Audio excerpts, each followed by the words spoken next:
Boston Celtics have found another hidden gem on this roster as Baylor Shireman, their first round pick this season, just absolutely erupted in this game versus the Philadelphia 76ers, alongside some other beautiful pieces and Luke Cornett, Jordan Walsh, JD Davidson, amongst many others, getting their opportunity to excel in Joe Mazzulla's offense as the Celtics were once again shorthanded but found a way to get a big time victory. Welcome back to Celtics Digest. I'm Bruce Velez with my co-host Patrick. And Patrick, this was an absolutely exciting game that we got to witness tonight, don't you think? Bruce, we've gotten a lot of exciting games, man. The more that we're doing this, I think it's going to keep going that way, and I hope it does because we got a lot to talk about once again. A lot of those main Celtics guys getting a lot of good minutes tonight, and let's get right into it, Bruce. All right, sounds good. We can dive right into all the news, all the jazz. For you guys at home, if you want to make sure you stay up to date on everything, make sure to hit that like and subscribe button to stay up to date on everything revolved around this Celtics team to catch up with me and Patrick. And also, let us know your thoughts on this Celtics team down below in the comment section. But like we said in the introduction, Confident shooter. We've seen this happen with him. We saw with Torrey Craig, matter of fact. He had a wide open three, waited about 3 seconds to draw a defender in, and then finally gave it to Baylor Shireman. So this team has a lot of confidence in Baylor when it comes to shooting the three ball. And I am very confident in his ability. And I think he's going to go into this type of player that Sam Hauser was when he first started with the Celtics. Sam Hauser wasn't getting a lot of minutes. He shot the three ball very well, but couldn't find his minutes. And I think at one point, Joe Mazzulla is going to give him the time, maybe come playoffs, but with a lot of these injuries, he's going to fill in this role great. What do you think, Bruce? I 100% agree. I think he kind of mirrors that Sam Hauser role, and I kind of brought up when they first drafted Baylor Shireman, or when they were looking to replace a guy like Sfima Hyluk. I was saying they needed a guy like a Joe Harris, a kind of combination of a Sam Hauser and a Payton Pritchard, one that has the ball handling skill, but also can be that wing defender. And I feel like Baylor Shireman really gives that plus more for this Boston Celtics team. You saw he was fighting for those rebounds. He was giving it his all on the defensive side, being that hustle, having that motor, having that energy. And that is what truly defines a Boston Celtic. Don't you think, Patrick? You see guys like Jordan Walsh, Marcus Smart, Terry Rozier in the past that have just been a few names, but many others that have embodied that. And that's what true definition of Celtics fans want to see on the court, leaving that blood, sweat, and tears out for that last ball to guarantee the victory. You know what? But that's what's going to get these guys those minutes, right? You're going to get those gritty players. That's how they're going to get their minutes. And I mean, like you said in the past, I mean, Marcus Smart set the tone with the grittiness, Terry Rozier with the grittiness, and that just comes with Big East basketball as well, Bruce. That's the Big East basketball way to play, and that's what he's bringing to this Boston Celtics team. He's a veteran guy, as you could say, older coming into the NBA as a rookie. So these are the things that you expect from a guy like Baylor Shireman, and for Celtics fans, this is a great game to watch for all these guys that you haven't seen before and really get to know these people. And Baylor Shireman is one that you're going to have to put at the top of your list.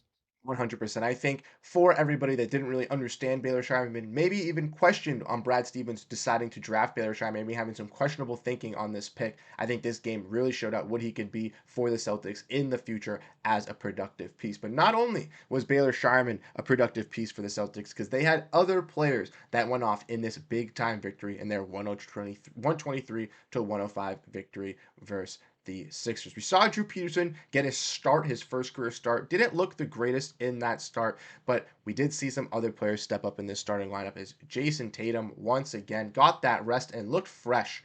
35 points, 7 rebounds, 3 steals, a plus 19 on 14 for 23 from the field and 5 for 11 from three-point range. 73% true shooting. Patrick, Jayson Tatum just seemed to be in his bag and in control, putting this team on his back, something that a lot of people say that Jayson Tatum cannot do. I mean, doesn't it look smooth when he takes that step back and just cans it and the net doesn't move? I mean, those are the type of games that you want to see Jayson Tatum play, especially going into a big one on Saturday. I think Colin Cowherd should have been watching this game because he's been talking a lot of smack about Jayson Tatum, and I hope he was watching because this is another masterclass from Jayson Tatum. Didn't even have to play the fourth quarter, and this is what he's been doing all season long, looking like a first team All NBA once again. And this is just Jayson Tatum as a whole. I mean, he's going to get things done earlier on in the game, and he doesn't need to finish them because he's got a lot of guys off the bench that we saw tonight that are going to finish it for him. And that's just a classic Tatum game against the 76ers, who he always tends to kill, Bruce.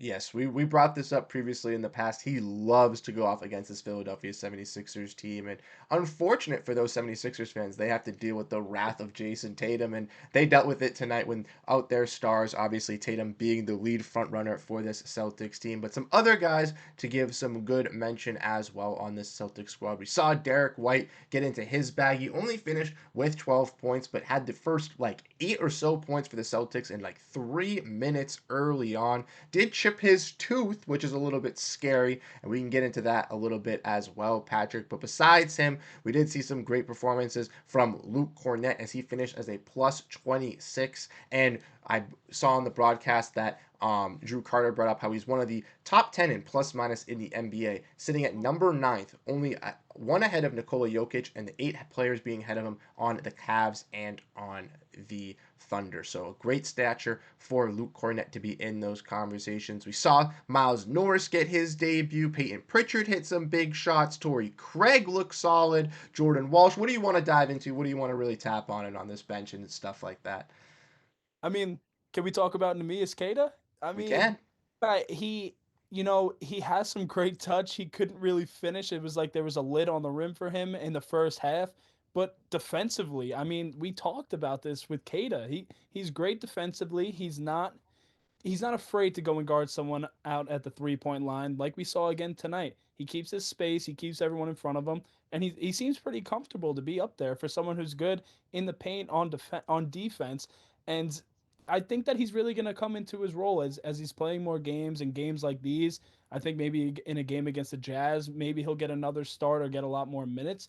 But I think that games like this is really going to get him flowing and get him more confidence going into the Celtics lineup. I mean, once again, defensively, just great, and he was gritty, just like Torrey Craig. Torrey Craig, everyone was on the floor, and I mean, just a gritty game, a really gritty game, Bruce.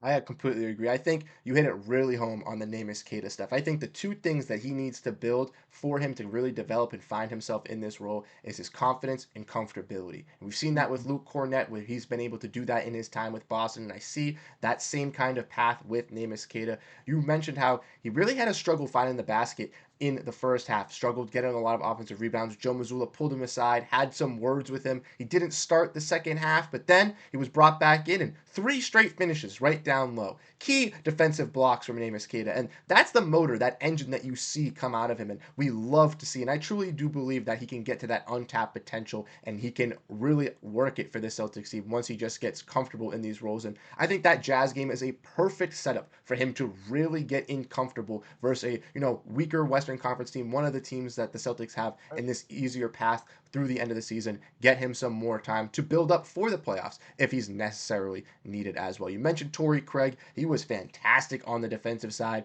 getting some big key rebounds and playing some fantastic defense. Also hit some big shots as he shot 80% and 100% from 3-point range. Ultimately, this Celtics team played fantastic. Jordan Walsh, I want to give a shout out to as well. He was a fantastic defender for the Celtics team, really plugging and playing. And I truly believe him and Baylor Shireman are going to be 2 players for the Celtics to keep an eye on over the next couple seasons as they kind of grow and fill in these roles around the edges for Tatum and Brown. Yeah. I mean, I Bruce, like we were saying, man, I think that with Torrey Craig, even on offense, he's not seen as more of a 3-point threat.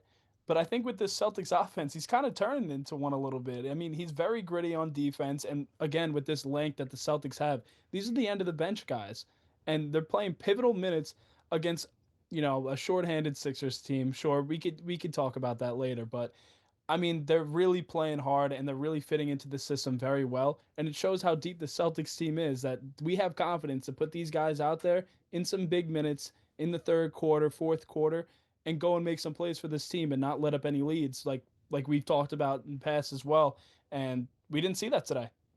100%. I think we talked about this before the stream, but I can think it was kind of viewed as a trap game for a lot of people, seeing the Sixers injuries, the Celtics injuries, the Celtics coming off of a back-to-back. We had seen this recently when they played the Raptors and the Pistons just last week. So, it was a little bit of a potential loss, and think that seeing the Celtics have control and holding control out through this whole entire game was key, specifically from those key players, like you mentioned, to step up from the Stay Ready group. Guys like Baylor Shireman, Torrey Craig, those extra additional guys that necessarily don't need to fill in and be always there, but when their number is called, they can absolutely deliver and be ready for this Celtics team. And huge shout out to Baylor Scheierman for really proving everybody wrong. I think he is going to be one of the hidden gems for this Celtics team, and I'm really excited to see what he can develop to as a guard or as a wing, as a rebounder, as a scorer, whatever he's going to fulfill for this Celtics rotation. As I truly think he could be a key bench piece for this team. But I want to say thank you so much for everyone that has tuned into the video, that has let us know down below in the comment section what you guys thought as we watched this fantastic game